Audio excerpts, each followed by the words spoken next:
Greetings again, my brothers and sisters of the Discalced Carmelite Second Order and those interested in the Discalced Carmelite Second Order. This is the 31st video, I believe, in the series that we're discussing now, the constitutions. And we're going to discuss today number 2.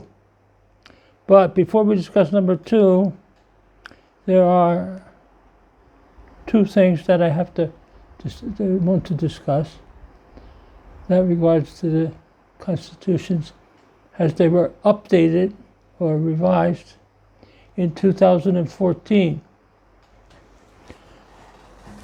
In 2014, there were some numbers added to the constitutions, specifically numbers with regards to community and then to devotion to St. Joseph as part of the Teresian Carmelite charism. Both of these things were very important as expansions and additions. Now I want to say one thing before we read this section, the decree and the letter of Father General, Father Saverio Canistra. I want to say one thing about the word community. When I was writing the constitutions in 2001, 2002, 2003, there was a lot of opposition from different quarters, especially in the old church, for using the word community with regards to describing the group of the Discalced Carmelite Second Order. People, especially in the old church, in the old countries, used the word fraternity. And we chose the word community based on the theology of community that Pope John Paul II, St. John Paul II, had developed over the course of many apostolic constitutions, apostolic constitution on the priesthood, apostolic constitution on religious life, apostolic constitution on the laity, and different teachings and documents throughout his papacy. He talked about the theology of communion. And community is a direct result of the theology of communion and the identity of the church as community. Now, in fairness, most of the spiritual assistants, spiritual directors, or provincial delegates at that time were, you might say, rather old, from the old school, and were not familiar with the theology that Pope John Paul II had developed on the theology of communion and community.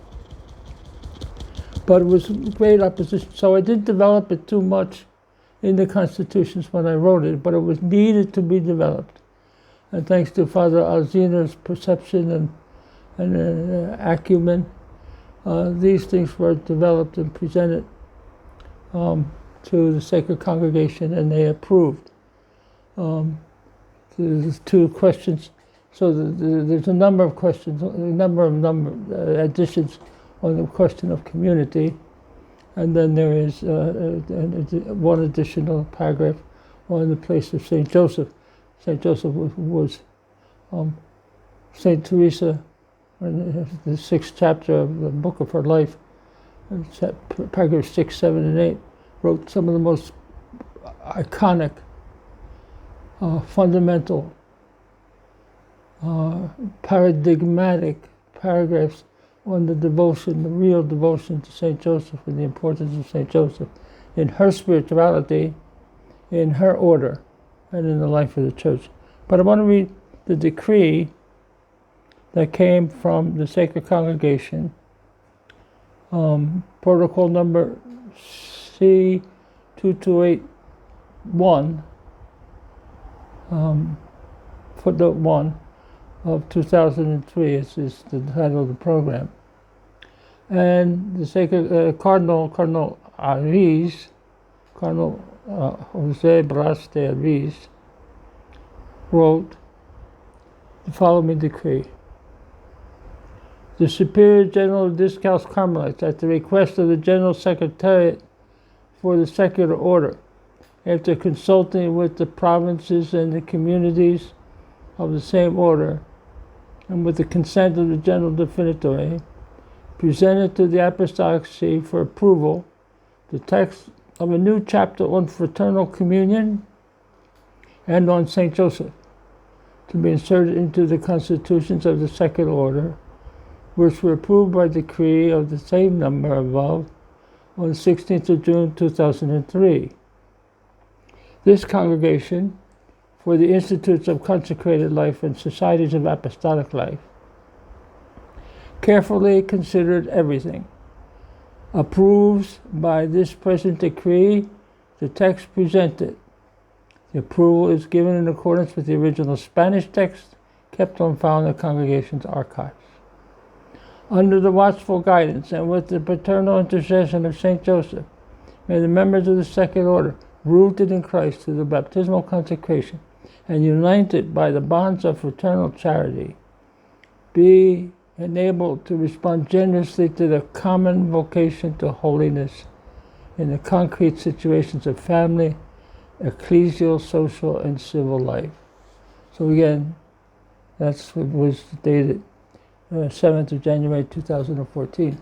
So again, the same areas of spirituality, same areas of exercise of spirituality, which in 2003, Cardinal Somalo indicated: family, church, social, civil life. The areas of spirituality. But this time, emphasizing the importance of union in the bonds of charity, being able generously by the common vocation, unity and community. Common vocation. You have a common vocation with each other, with the people you meet with the people you study with the people you pray with in community. Then, dated the 25th of January 2014, Father Xaverio Canistra wrote the following letter to the Secular Order. Very dear brothers and sisters of the OCDS, it is with joy that I send you the text of the new numbers of the constitutions on fraternal communion and St. Joseph, approved by the Congregation for the Institutes of Consecrated Life and Societies of the Apostolic Life on the 7th of January 2014. The OCD General Definitory at its September meeting had revised the text in the light of the suggestions received and sent it to the congregation for approval. As with the constitutions of 2003, the text approved is in Spanish. The new numbers form an integral part of the constitutions and are inserted in their respective places, while, however, maintaining the same numbering. The provincial councils now need to review the provincial statutes in accordance with the new guidelines, especially with regards to the community. My wish is for every community to grow in fraternal communion. Again, the teaching of Pope St. John Paul II. After the image of the perfect communion of the Most Holy Trinity. In fact, the Trinitarian mystery reminds us that we have been created in the image of that divine communion, and so we cannot achieve fulfillment or salvation purely by our own efforts. Pope Francis, Evangelium Gaudium, number 178.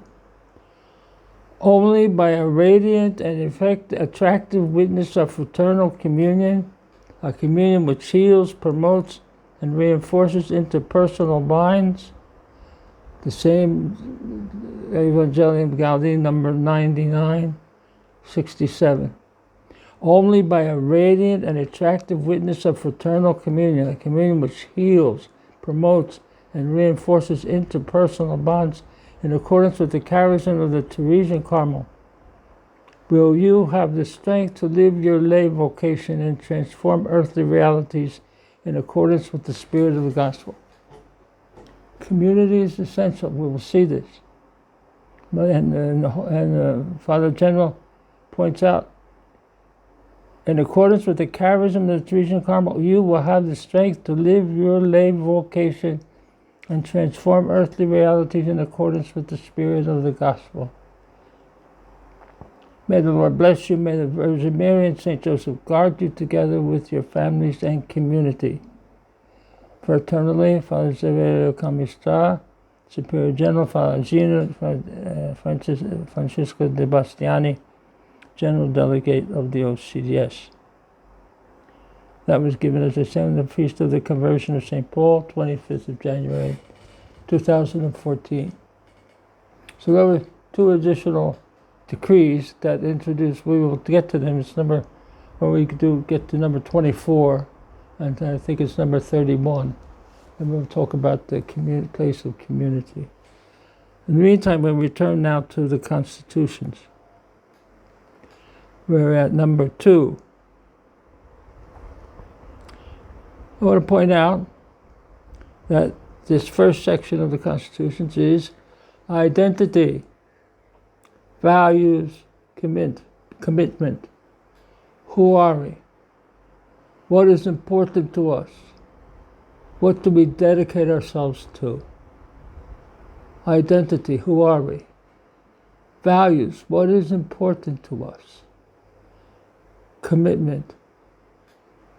What do we dedicate ourselves? How do we dedicate ourselves to this, our identity, and the values that come from our identity? The values come from our identity. So we continue with number 2. Our membership of the order goes back to the relationship established between laity and members of religious orders born in the Middle Ages. Gradually, these relationships took on an official character, forming part of the religious institute and taking part in the charism and spirituality. In light of the Church's new theology of the laity, seculars lived their membership with a clear secular identity. Some of this may be repeating, it's not repeating, it's underlining what was said in the number 1. But our membership, your membership as members of the Second Order, your membership in the order goes back to relationship established between laity and members of religious orders in the Middle Ages. The monastic orders built huge monasteries, as I explained before. They built huge monasteries.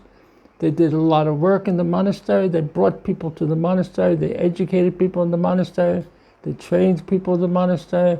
There were even some monasteries in Europe in the Middle Ages, in the early Middle Ages, in the 700, 800, 900, that set up huge farming complexes to teach people methods of farming. They did everything in the monastery, from the monastery. The mendicant orders, beginning with St. Francis, St. Dominic, had a different idea of religious life, and it was to bring the spirituality to the people, into the homes of the people. So they had smaller monasteries, and they scattered. They didn't have one big monastery from which people went out, but they had smaller monasteries, smaller communities that lived among the people.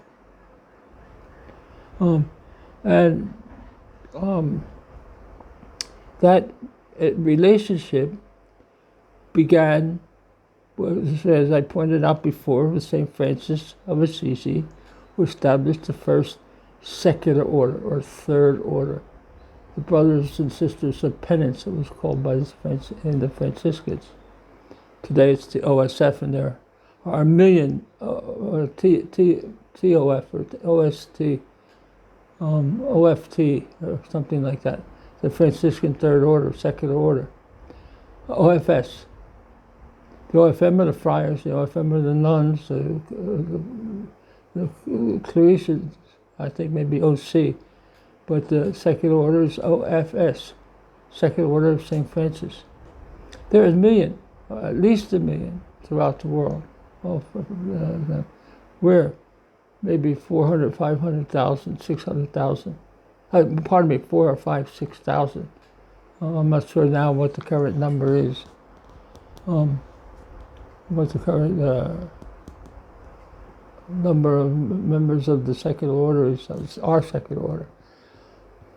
But anyway, these people, through the Middle Ages, to the Dominicans and Franciscans, then the Augustinians, and then the Carmelites, later in the 1400s, established secular orders or third orders to be a way of bringing the spirituality to the homes of the people, so that they participated in the spirituality, its charism and spirituality, but not its lifestyle.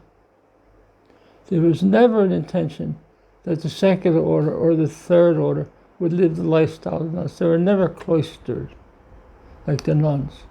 They didn't live in monasteries, they lived in homes. If there were some communities that set up a particular community, that was individual. But there was always the idea that the secular members lived in the world. And their lifestyle was that as well. They had jobs, they had families, they had responsibilities, they had their vocation. They followed their vocation as Carmelites in the world. And that was again underlined, heightened, highlighted in the Second Vatican Council with Apostolica Actuositatem, the decree on the laity, and on the Apostolic Constitution Christi Fidelis Laicis from Pope St. John Paul II on the Christ faithful people. Secularity, while at one time, because of the prominence, prevalence, importance of religious vocations, secular was understood in a bad way. Because of the Holy Spirit, secular is now understood in a different way than what used to be understood. It's bad for a priest or a sister or a brother to live secularly. But it's precisely the vocation of the layperson in the church to live secularity. He lives in the secular world. He practices the following of Jesus in the secular world. He brings the gospel to the secular world. And then the last line of number 2, seculars live this membership with a clear secular identity. You are not religious. That's not bad. That's good. That's precisely why you have your vocation. You are seculars. You know it. You know you're not sisters. You know you're not nuns. You know you're not fathers. You know you're not friars. You know you're seculars. Sometimes the friars get confused, and so, I don't think the nuns too much, but sometimes the friars get confused and think you're trying to be friars. I have never met a secular member of the Discalced Carmelites who thought they were religious. I've met a number of priests who thought that the secular members were trying to be religious. They're not trying, they're trying to be spiritual. So, you have a spiritual life. You have the right to a spiritual life. You not only have the right to a spiritual life, you have the vocation to a spiritual life as Discalced Carmelites in the world. This is your clear identity, both in number 1 and number 2, founded on the documents of the Church and the Second Vatican Council, Apostolic Constitution, Christi Fidelis Laici. This is your identity. Members of the order. A membership that goes back centuries. Members of the order with a clear identity. We'll talk about in the next video, number 3, and we'll begin to talk about values, what our values are. God bless you. I put into the community section a note on how to order books, my commentaries on the teachings of Saint Teresa of Jesus and Saint John of the Cross. For any of those who are interested, the instructions are in the commentary, the community section of this channel, OCD for OCDS. Thank you for your attention. Sorry for my voice, it sometimes gets very weak. But anyway, don't forget, like if you want to like, subscribe if you want to subscribe, and hit the alert button, the alarm button, for when you can be notified of new videos. God bless you and thank you.